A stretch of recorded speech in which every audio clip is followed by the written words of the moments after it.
Oké, welkom bij de tweede lezing van de CD-reeks over Turkije. I'm going to switch to English. It's going to be a bit easier for Afra. I'm Luke. I'm working at CD. I'd like to welcome you to our second lecture in our seminar series in Israel and the Middle East. I'd like to introduce Afra Bengio. She's a professor of Middle Eastern history at the University of Tel Aviv. She's also a senior research fellow at the Moshe Dayan Center for Middle Eastern African Studies. And yeah, today we're going to talk about Turkey and Israel, building relations.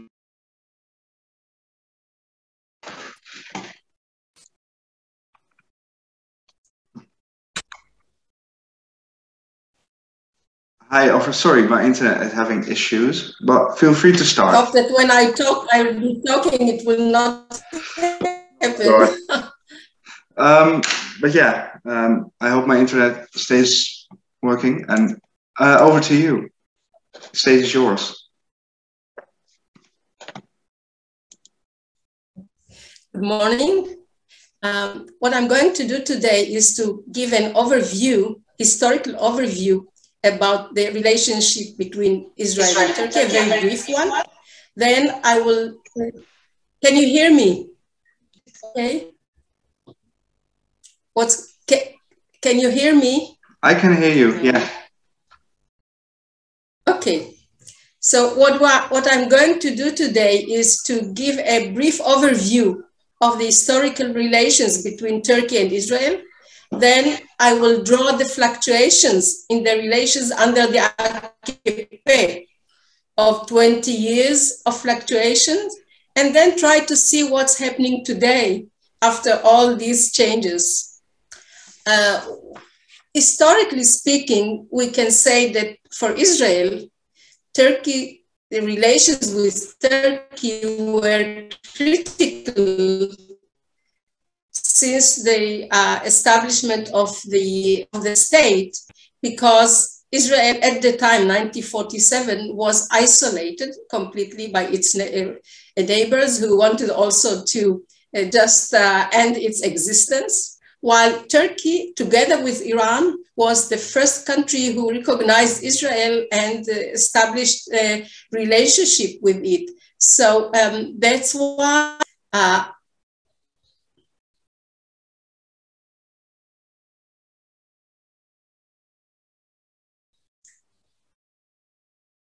can I continue? Yeah, do continue. I'm going to find a better connection with the internet. Sorry, do continue. So, we are talking about asymmetrical relationship. And in a way, we can say that Israel depended very much on the goodwill of Turkey. As I said, where there was a beginning of a change, when Israel started relationship with Egypt, and then the Madrid conference in 1991. So this opening up, Israel was opened up not just to Turkey, but the whole world. And actually we can talk about the 1990s as the zenith of strategic relations between Israel and Turkey. And we can say that these relations were so strong that we can say that they were just second to Israeli-American relations. So important they were during the 1990s. But then came the AKP government in 2002, and we start to talk about fluctuations. Therefore, we can talk about two main periods in this relationship. What we can say, the 7 good years between 2002 and 2009 of the AKP regime. And then we can say about the 13 bad years from 2009 till 2021, when again we are seeing a beginning of a change. So we may say that the onus of the change and the cause of these changes mainly lay on Turkey's side. And we can speak about 5 main interrelated causes. And I will just briefly mention them, and then we'll talk one by one. So the first important cause is the domestic developments inside Turkey. Second, ideological transformations under the AKP. The third, the Palestinian-Israeli conflict. The fourth, the change in Turkey's foreign policy orientations and status in the world, we can say. And maybe the most important one, even though it is in the end, is the personality of Erdogan and its worldview and his relationship inside Turkey and outside it. So I will start with the domestic developments. When the AKP came to power, the military was the strongest and most important body in the state, because it was influencing not just foreign policy relations, but internally too, it was considered as the guardian of the secular regime in Turkey. This was the idea, and that's why the army was the most popular body in the state. And in a way, there was a fear that it will move or prevent the AKP strong coming to power in Turkey. So there was a need to neutralize the army from politics. And so this was a very slow, very cautious way of neutralizing the military. It started, as I said, from the beginning of the coming of the AKP to power, very, very slowly. But then it reached its zenith in 2009, when finally the army was just put far away from politics, not neutralized from politics. Why is it so important? It is important because, as I said, the relationship between Israel and Turkey were mainly strategic relations, and they were built during the 1990s with the military when they were in power. So a change in the military standing also had changed the relationship between Turkey and Israel. And we can say that the waning of the power of the military reflected also on the Israeli-Turkish relations. This was one point. So we are talking about just juxtaposition of the neutralization of the military on the one hand, and the worsening of relations with Israel at the same time. But there, in 2009, there was also another important development. Or event, let's say. Ahmed Davutoğlu, who was very close to Erdogan, became the foreign minister. And in that position, he influenced a lot the worldview of Turkey. He has become the main ideologue of the strategic depth, what he calls strategic depth. And what are the main points of this strategic depth? First of all, Turkey should become a global power and not just a main power. Second of all, it should change its relations to the region. If the military, until that time, Turkey was far away from the Muslim and the Arab world. Now it was in his own idea, it should start open to the Muslim and Arab world. And by this way also maybe distance itself from Israel, and maybe start questioning the importance that all of Israel, mainly in his very famous writing about it, he even didn't mention Israel. It was not, for him, Israel was not so important. And in this way, he actually somehow started to shift the change towards Israel.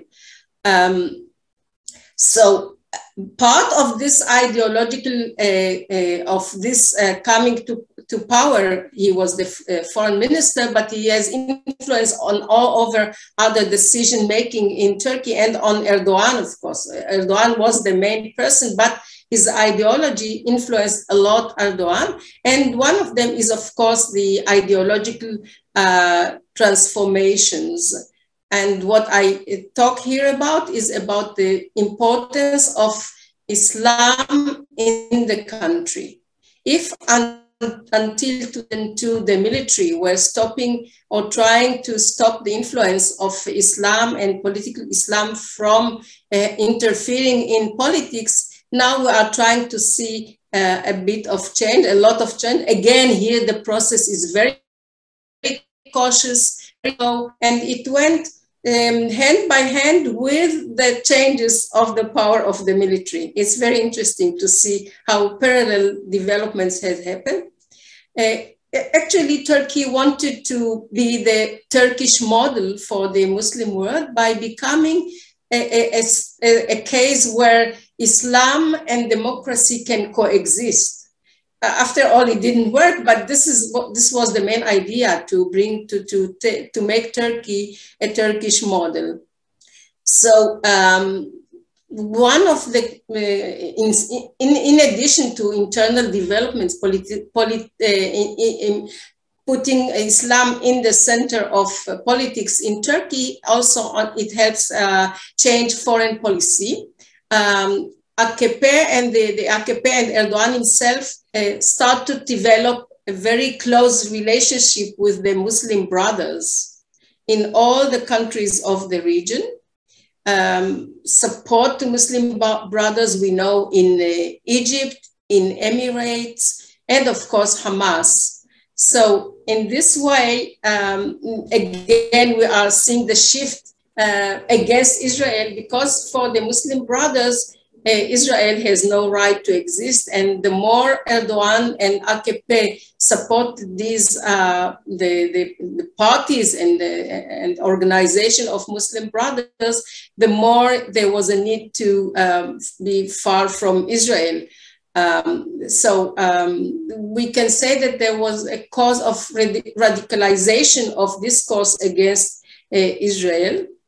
And the main reflection of this radicalization, as we will see, is Hamas, which of course belongs to the Islamic Muslim brothers and does not recognize the existence of Israel. More than that, it calls jihad for Israel.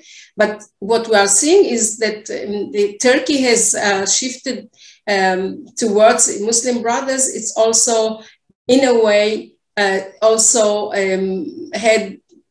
developed bad relations with those Arab countries which were against the Muslim brothers, in Egypt, in Emirates, and in other places. So at the same time that the relationship between Israel and Turkey started to worsen, in a way also Turkey's relations with the Arab countries, where they hoped to be the leaders of the Arabs, all of a sudden they saw that it is not going to happen, or it's not happening. So the other main important point, if there is, I can say, if there is one major point which influenced badly relationship between Israel and Turkey, is the Palestinian-Israeli conflict.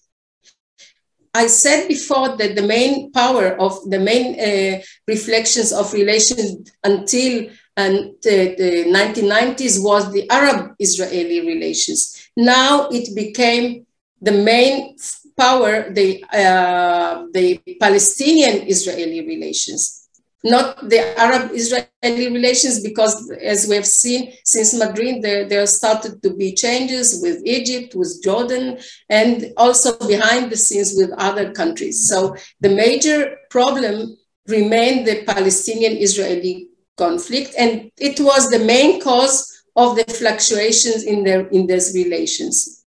what is the point? Why is it so important to speak about the Palestinian conflict? First of all, for most of the time, it's not just the AKP, but there was a popular support all the time for the Palestinian issue. This was a kind of something that went all over the history of Turkey, but there were some governments who managed to calm it down. Under the AKP, there was starting this strong support of the AKP and Erdogan. So on the one hand, we can say that this pro-Palestinian issue reflects genuine commitment of the society and the AKP and Erdogan himself. This is one point.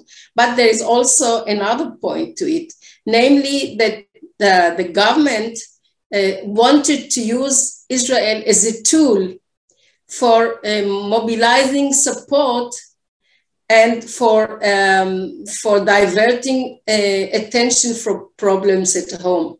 In this way, we can say that he was imitating the Arab world, Arab countries.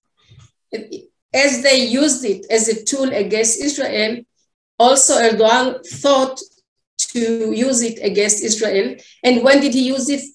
In times of crisis, or in times, for example, on the eve of elections, etc., when he did the votes, especially in central Anatolia and other more Islamist forces inside Turkey. So we can just draw a very quick point to see where are these ups and downs with regard to the Palestinian issue. We can start with the year 2005. The year 2005 is important because we can say that this is the highest point in Turkish Israel or AKP's Israeli relations. What happened in that year? Just at the beginning of that year, Israel decided or declared that it was going to withdraw its from Gaza. So this was an important thing that moved Erdogan to come to Jerusalem, and he came in 2005, even before the withdrawal began, but it was for him an important symbol to show that here we are coming to Israel, we are having our relations, because Israel has also decided to go to withdraw from Gaza. And we can see that he went even to Yad Vashem to visit. If you can put that picture, we can see it. It's important to see that he even went to put, you know, the flowers, etc.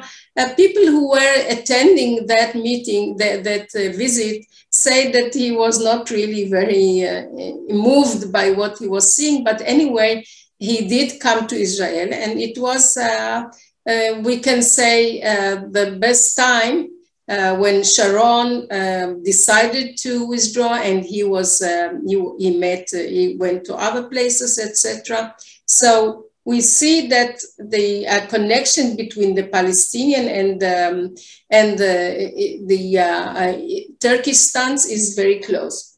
But then, can you find this, or we can leave them to the end of my talk? Okay, we can leave these links to my end. Yeah, of my let's leave them then, at the end.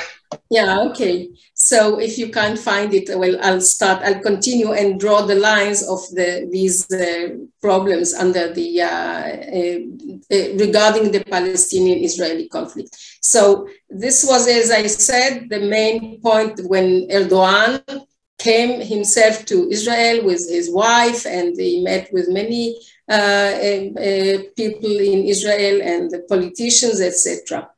But then what happened? I was talking about 2009, about the change regarding the military and the beginning of the change toward Israel. And how is it connected with the Palestinian issue? If you remember, at the end of 2008, and beginning of 2009, there was this caste lead attack or operation by Israel in order to stop the missile which Hamas has started sending against Israel. So for Erdogan, this was also the signal to start attacking Israel, lashing against it. And the first manifestation took place in Davos. We can see later the clip about it, where he was lashing against Shimon Peres, and he left the meeting, etc. So 2009 was the beginning of the worsening of relations. As I said, also the neutralizing of the military.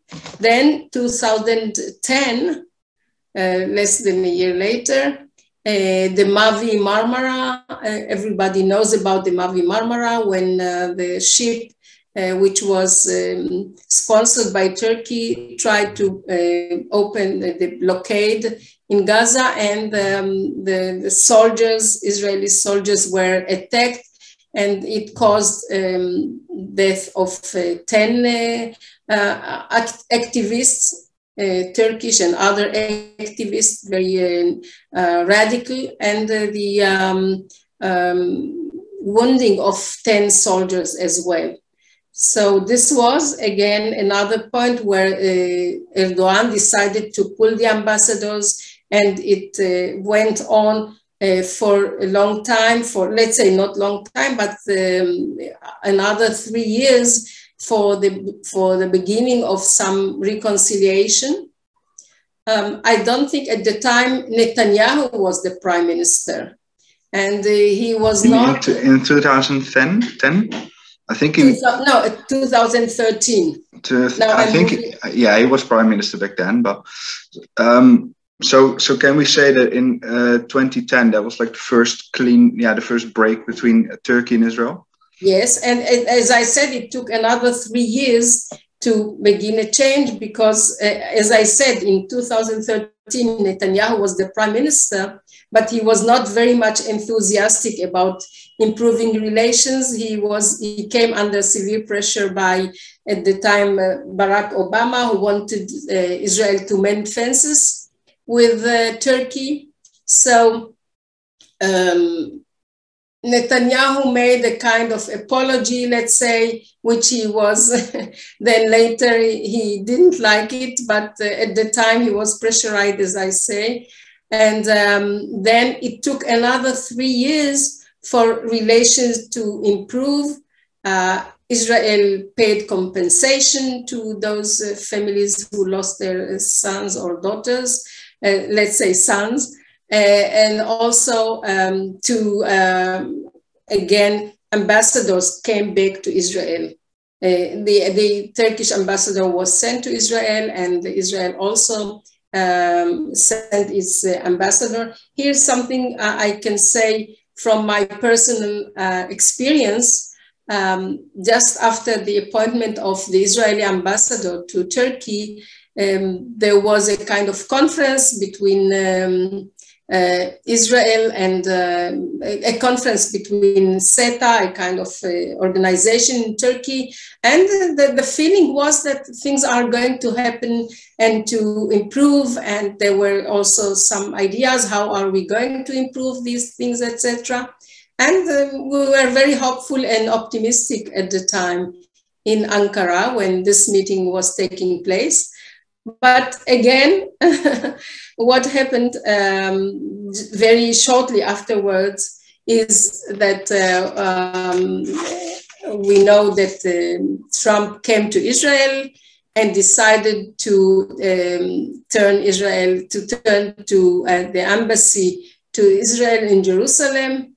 And this was a main cause for, again, the deterioration of relations. And Turkey, we can say, did kick, I can't have another word for it, it kicked the Israeli ambassador from Turkey, and Israel also retaliated. There were all kinds of things in between, but what I wanted to stress here is the importance of the Israeli-Palestinian conflict in the relationship, but it's not always a rule. We will see that it might also go with such things. Because if I may interrupt, the American recognition of Jerusalem as the capital of Israel, it basically angered Erdogan, and he even referred to the First World War. Before that, Jerusalem was ruled by the Turks, and apparently he declared that it's their city. So he tries to connect Turkish nationalism to pro-Palestinian nationalism. Is that unique or?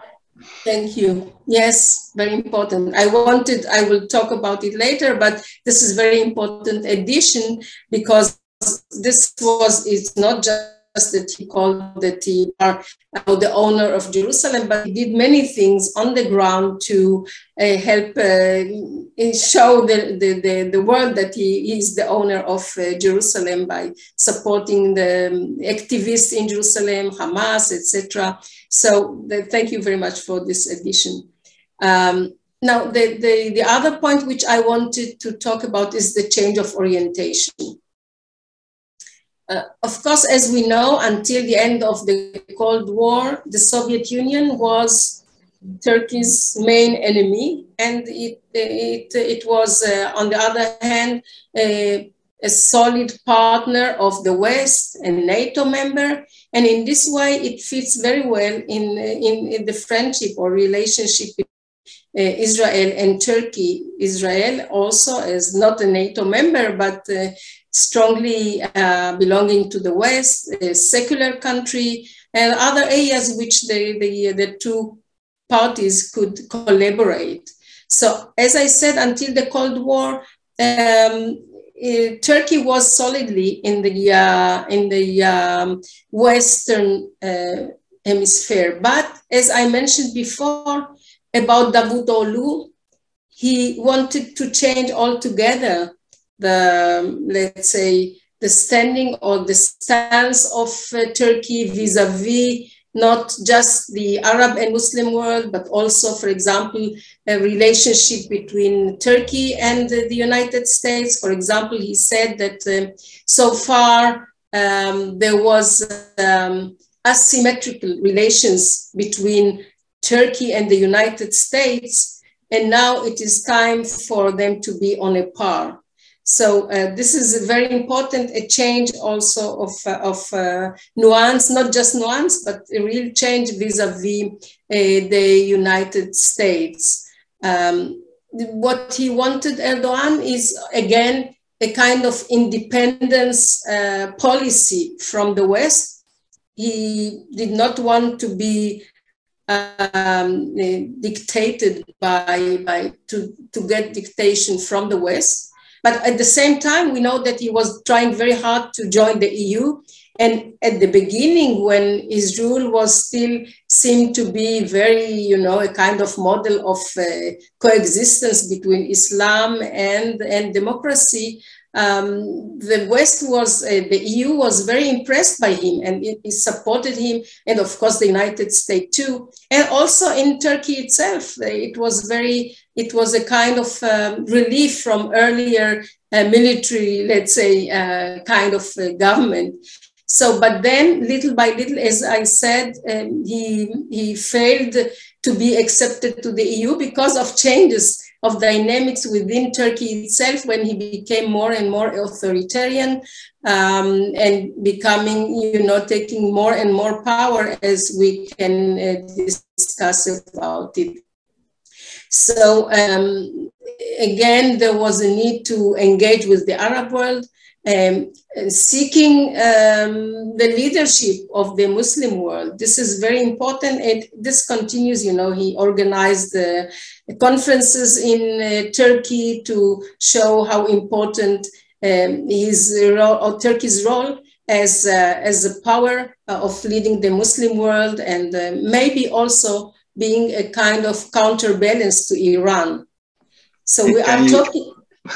Can you paint that picture of Erdogan being like the leader of the Muslim world as being a form of neo-Ottomanism as a return to yes, the... I will talk about it, but if you ask me already now, so this is, you know, a big package which includes very many things. Again, being a leader of the Muslim world, revival of Ottomanism.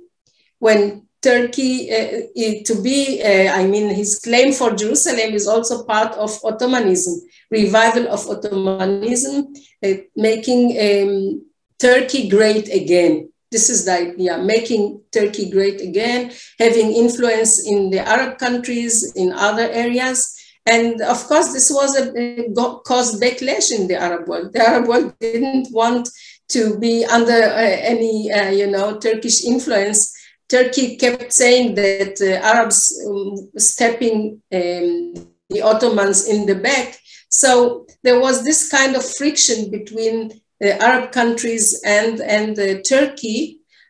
He was very popular among the Palestinians. If you go to Jerusalem, the eastern part of Jerusalem, and you walk around, you will see the pictures of Erdogan everywhere. And also if you go to other places, Nazareth, other places, you will see he was very popular. Of course, he was very popular among the Muslim brothers in Egypt, and he gave his support to Morsi, and he almost cut relations with the Sisi government. So this is, as I said, a kind of package which includes many things: revival of Islam, revival of Ottomanism, revival of the great power which Turkey or the Ottomans used to be. So, but as I said, there was here a kind of hidden rivalry between Iran and Turkey. Iran also wanted to be the leader of the Muslim world, but Turkey somehow looked a better possibility for the Arab world. And that's why we see, on the one hand, strong rivalry between these two countries, but on the other hand, also support to Iran by Turkey. For example, when there was a kind of sanctions on Iran, Turkey didn't pay attention to these sanctions, and it helped a lot Iran to bypass these sanctions. So Israel is again here in between these two Muslim countries, which on the one hand, they see eye to eye against Israel, supporting Hamas and all the radical forces. But on the other hand, they can also become, rivals on other issues, for example, in Syria and other places. So I would like now to talk about the personality of Erdogan, because this is a very important point to understand well. I would like to talk about, to bring the Voyan. Yakian was a chief of staff for two foreign ministers, Silvan Shalom and Tzipi Livni. So he participated, as he said, in their meetings with Erdogan when relations were still very normal, namely between 2003 and 2009. And from his own experience, he said, he observed that Erdogan's hatred towards Israel was palpable. In all of these meetings, he said, I felt one thing clearly: the conspicuous lack of affection for Israel and even hatred did not come from his head, but from his heart. So this is one point to show about how Erdogan was committed, as I said, because he grew up in an Imam Khatib school, namely religious school, and then he joined parties which are religious, and he was known to have said, and I'm going to quote, when he was for a time the mayor of Istanbul in 2004, 2009. He said the following, in 1994, 1998. So he said, I'm going to quote what he said because this is very important to understand where was he going. I just need to find it. This is a very famous saying by him because it cost him a lot. He was quoted as saying, "The mosques are our barracks, the domes our helmets, the minarets our bayonets, and the faithful our soldiers." And why is it so important to mention this? Because in 1998, the military, as I said, were at the apex of their power. And what they decided is to imprison him, to send him to prison for 4 months and to ban him from being in politics for life. So when he came to power, this was his main job. First of all, to fulfill what he believes in Islam. And second of all, to get rid of this military, which really put him in prison and changed the whole thing. So this is a very important point about Erdogan, to understand both what he thinks the importance of Islam in his worldview, and on the other hand, the importance of the others which I mentioned. So this can explain his harboring, as I said, the genuine support to Palestinians. It is not just out of his mouth like others, but it was genuine. And as I said, a tool for mobilizing support, especially on the eve of elections. But harboring Hamas is not just, just a word. He gave a base for Hamas for attacks against Israel.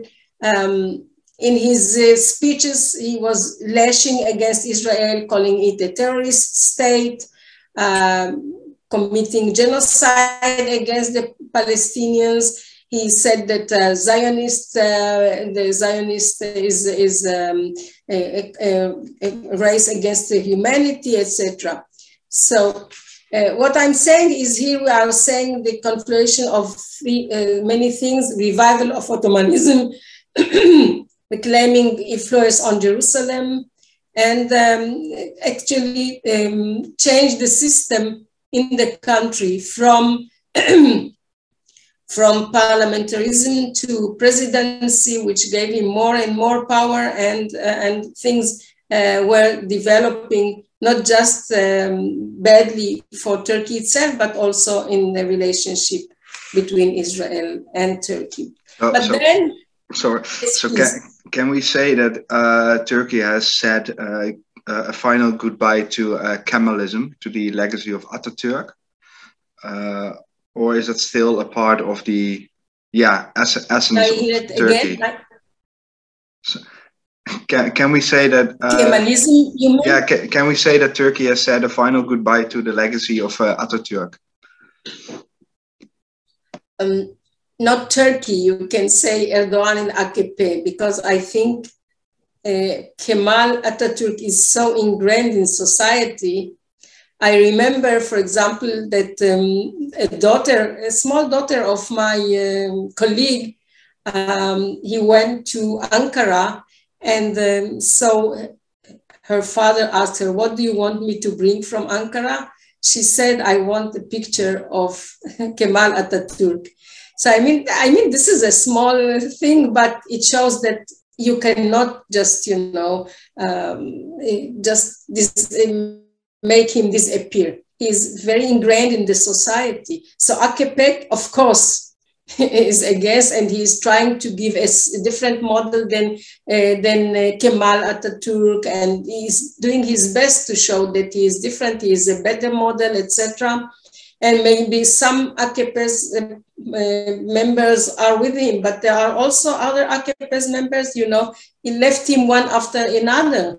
Davutoğlu has left him. He wanted to establish another party. The president at the time, Gül, left him. Other AKP's members left him. So he is in a way kind of a lone fighter within Turkey. And yes, Kemalism is not as strong as it used to be, but within the military, maybe there are two strong powers which were militating with each other, and we saw it in the 2016 coup attempt, where one party, the Kemalist party, we can say, tried to do the coup against Erdogan, and the other one was against it. So, I mean, this has not finished, because everybody knows what Kemal Ataturk did for this country,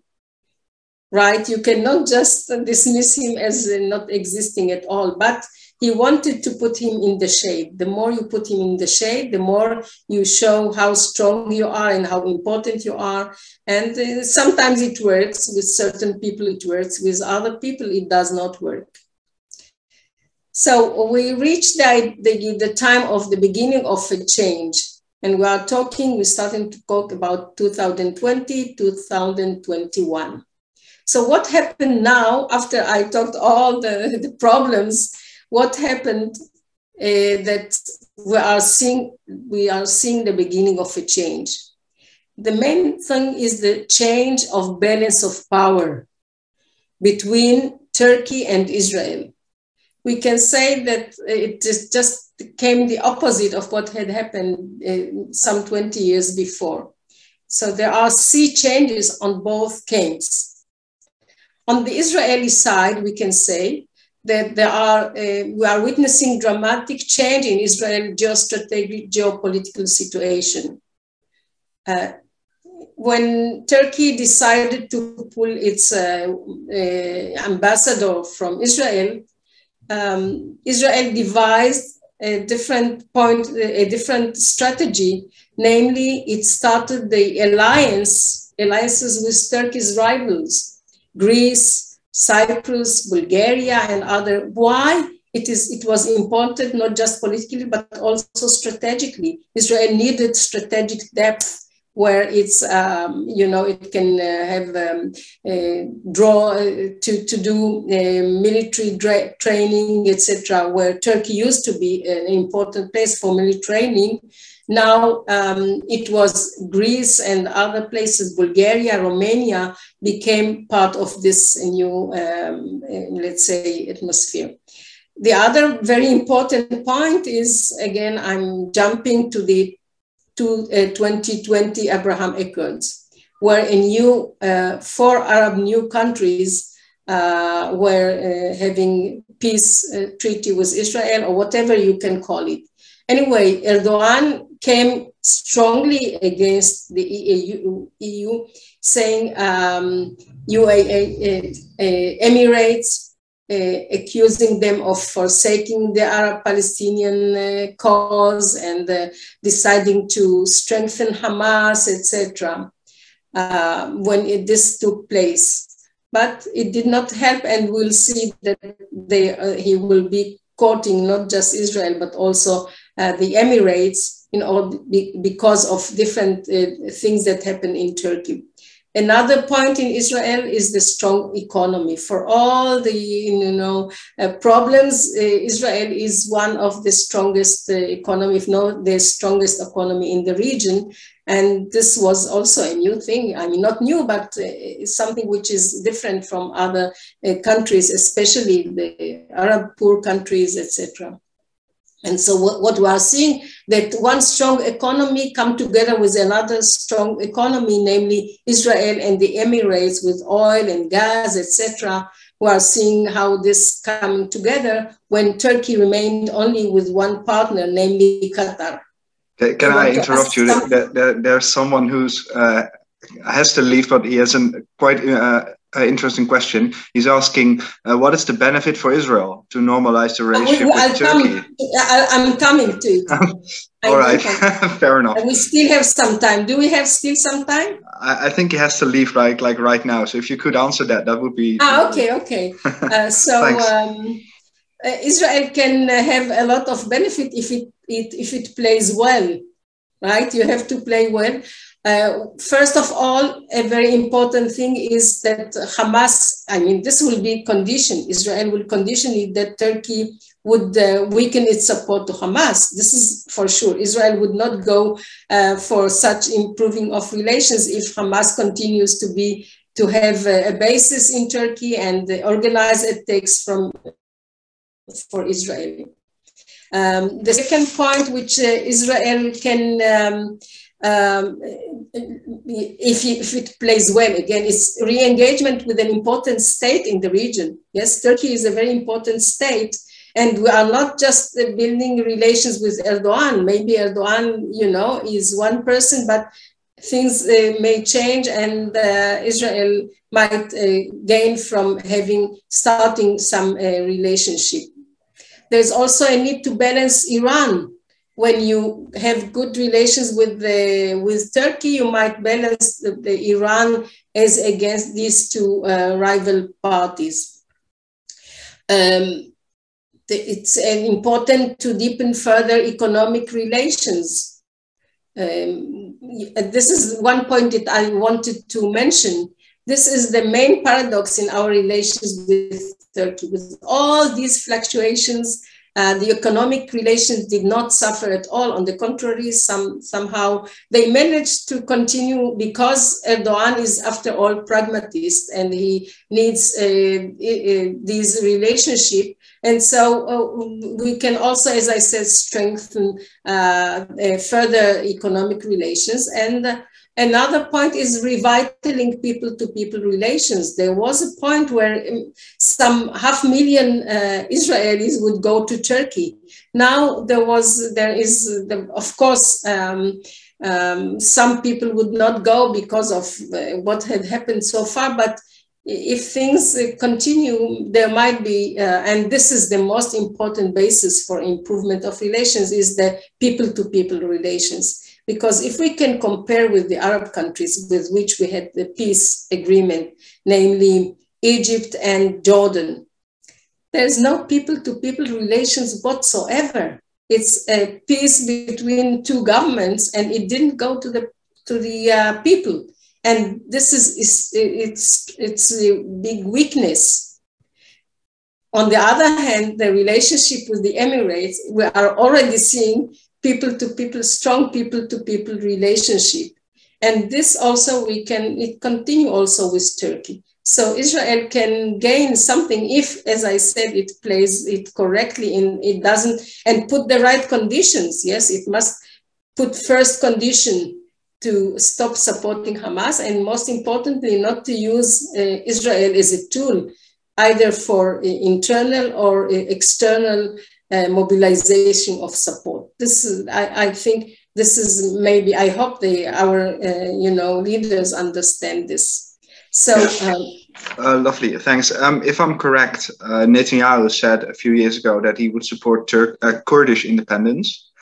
Now he's not prime minister anymore. Does that, him being gone, does that help to mend the relationship between Turkey and Israel? The fact that Netanyahu declared that the fact that he's not prime minister anymore, because Erdogan and Netanyahu didn't really like each other. Erdogan is looking for excuse. This was not the main excuse. On the contrary, this is, people forget that for some time, Turkey, there was a triangle of relations between Turkey, the KRG, the Kurdistan Regional Government in Iraq, and Israel in selling oil. Do you know this? Are you aware of it? I didn't, but okay, fair enough. Yes, so, pragmatism is one thing and lashing is another thing. So maybe I would like to talk about the change on the Turkish side, on the negative change on the Turkish side. So, of course, the main thing which drove Erdogan to court Israel, this time we are talking about as if Israel courted all the time Turkey. Now, Turkey, Erdogan himself is trying to court Israel by, taking many moves, which at the beginning Israel was very skeptical and was very, did not answer. For example, he named ambassadors some time ago, long time ago, but Israel did not react because it was skeptical what he was. We don't want to give him, presents without getting anything back, as maybe the question was by this lady. So what happened on the Turkish side? As I said, while Israel's conditions improved significantly on the geostrategic level, on the Turkish side, there was a severe deterioration on many levels. First of all, the severe economic crisis. We cannot imagine, the 50% inflation.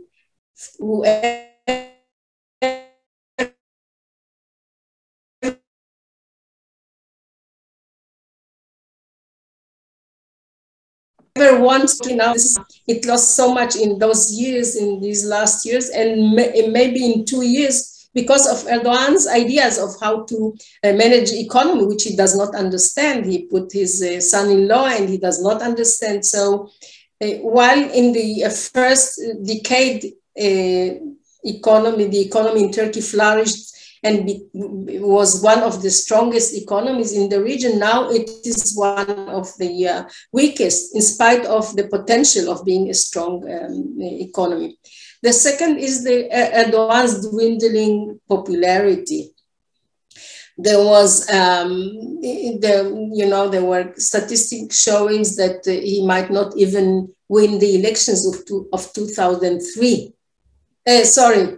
Not 2003, 2023, because he decided to turn to the elections of 2020 as, the central year where he will be considered the leader of Turkey, of the Ottomans, etc. So, but there are some fears that he will not manage to have these elections to manage them, in spite of the fact that he managed to do all kinds of things to have the elections done. Then we are talking about the worsening relationship with the Biden administration, which came with the idea, all kinds of things, Biden administration, there were a lot of frictions between him and Erdogan. Then the other thing is the military entanglement in Syria, in Libya, and this cost a lot of money, but also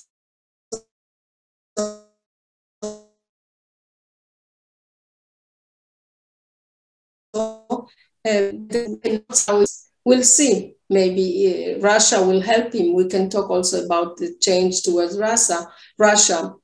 And I mentioned before the worsening of relations with Arab countries. Only Qatar, he is the only one supported Qatar. And so what we are seeing that Erdogan is in a point where he needs support from whoever comes to support him. So we are seeing another shift. Now he's trying to go to the Emirates. He got a lot of money from the Emirates to improve relations with Egypt, his main rival and enemy, and also Israel, because as I said, he was pragmatic enough to understand that he needs it for different other reasons. So as I said, he started courting Israel, but Israel is dragging its feet. It has the luxury to drag its feet because it is, as I said, it has a relationship with the area, with the regional countries, because it has its strong enemy, and because its trust in Erdogan was very minimal. So as I said, now we are seeing the defrosting of relations. what do they include? Erdogan has invited, we will see in a minute, rabbis. The Jews were always, you know, a good tool for improving relations. He thinks that by using Israel, he will also improve, and the rabbis, etc., improve relations in the United States, a kind of lobby. What we have seen also, ties between Mossad and its counterpart, the MIT, started maybe 2 years ago, very slowly, very, you know, in a closed manner. But this is always, this was a kind of beginning with all the countries. The Mossad and the, you know, other agencies are always very, such relations are very helpful.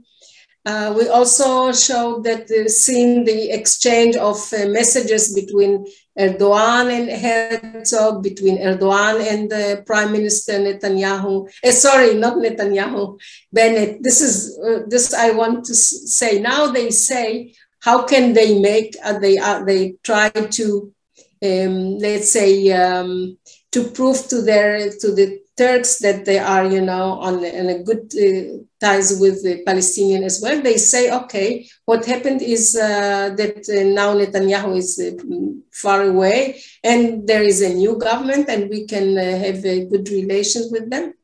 But here I must, and also we must change that Herzog planned visit in March 2022. So relations are developing very quickly, or at least the signs are developing very quickly. And we'll see what happened. But an important point to remember is what can we trust Erdogan this time? But let's say what Turkey may expect from such relations. So first of all, as I said, it might expect improving its economic situation. Israeli tourists, as I say, in 2008 reached 500,000. So 500,000 tourists is very important, and it opens the door also for others. And the fact that he improved the relations with Emirates, so we are seeing a kind of shift in the whole picture in the region. As I said, Israel or maybe the Jews may lobby for Turkey in the US. As in the past, I remember again that during the 1990s, there was a very strong pro-Turkish lobby among the Jews in the United States. And they were the ones who tried to stop the recognition of the Armenian case as genocide. Some of them, I wouldn't say all of them, but some of them. And Turkey knew how to use these lobbies, Israeli lobby. And as I said, the rabbis, which we will see in a minute, who were invited to Erdogan, it was on purpose to again revive this, you know, the whole world, the Jewish lobby wherever they can. And again, for Turkey also restart strategic relations. For example, during the Azerbaijan and Armenian affair, Israel and Turkey were on the same side. I'm not saying that every time it will happen, but there is a possibility also that because of still the military did not go away in Turkey, and they have also their influence in a way. So there might be, for Turkey I'm talking, and the Turkey is still hoping, Erdogan is hoping to be a go-between with the Palestinian issue. But here a word of caution, of course. Well, I think we can take a look to the rabbis who were visiting Erdogan, or the other way around. We can go one by one and see how I'll see if we don't get like a lot of commercials, because that's really annoying. Oh, really? You have a lot of commercials? YouTube and commercials, they're horrible these days.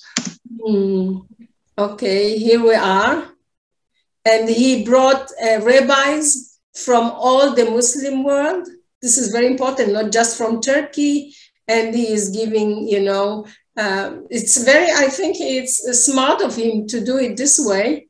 He's not very much in love with these rabbis, as you can see. But this is important also. Let's see if I have, there's an old one.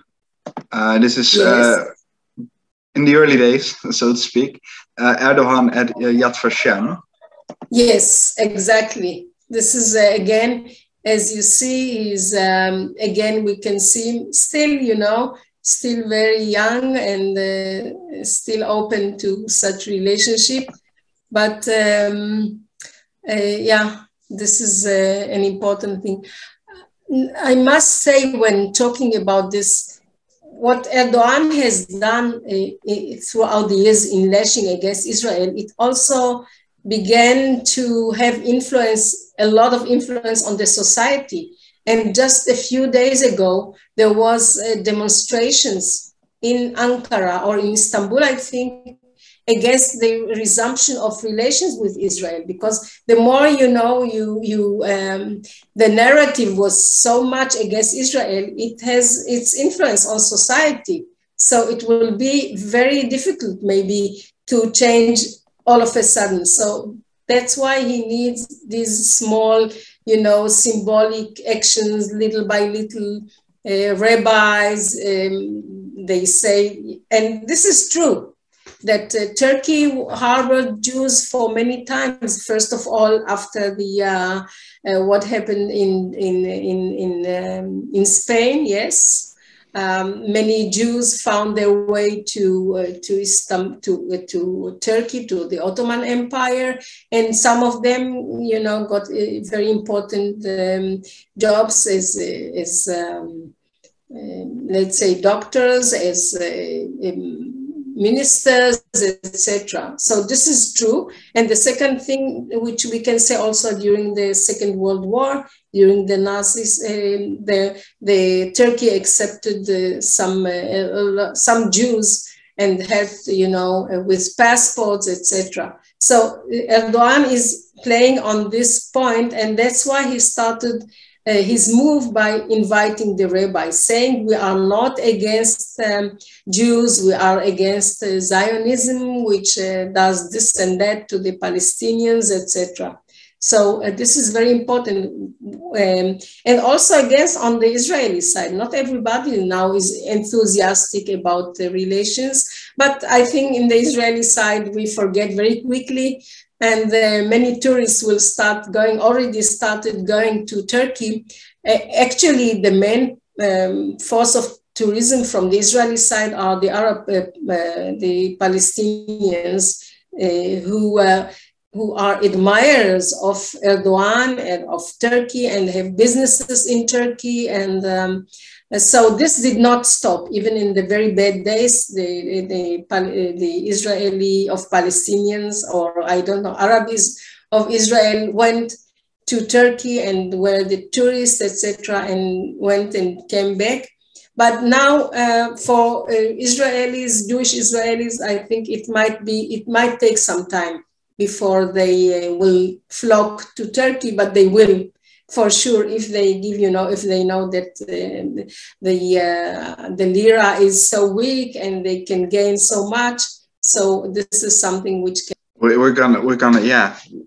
I'd like to thank you very, very much for your amazing lecture. I had a lot of questions and you answered most of them before I could even ask them. So it's amazing. Yeah. Thanks for all those who lost their time coming in spite of the Ukrainian problem and the Russian problem, etc. So thanks for all of them. Yeah, and thanks to everyone who was here. Next week we'll have Jonathan Spire, and he's gonna tell us something about strategic developments in the Middle East, and he's gonna focus on Iran. So that's gonna be interesting. And Ofra, maybe you're going to watch as well. Okay. That would be lovely. Okay, thank you so much. I hope I'll be able to open, because today it took me half an hour to open up. So let's hope. I'm sure. Thanks I'm sure you will. All right. Take care to you and to Rebecca, and for your time and your, you know, interest. Thank you. That's lovely. So all right. much. Bye-bye. See you. All right. Bye. Have a lovely day. See ya. You too. Bye-bye.